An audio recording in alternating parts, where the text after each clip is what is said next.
वालेकुम व्यूवर्स, कैसे हैं सब। डे 14, 14वां दिन है आज। चावल की पनीरी लगी हुई है। कज़न ने बताया था कि ये बासमती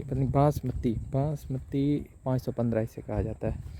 मैं तो इधर तो पहले कर्नल कहा जाता था, मैं उसी हिसाब से समझ रहा था, लेकिन उसने बताया कि इसे बासमती 515 कहा जाता है। ये एक अच्छी क्वालिटी का चावल होता है। तो आज 14वां दिन हो गया, पानी भी लगाना है इसको।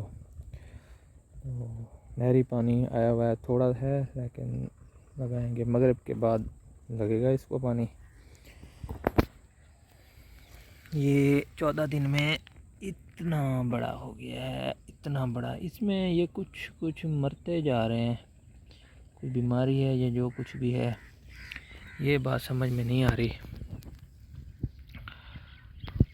ठीक है जी, अपना ख्याल रखिएगा बहुत सारा। अल्लाह हाफिज़।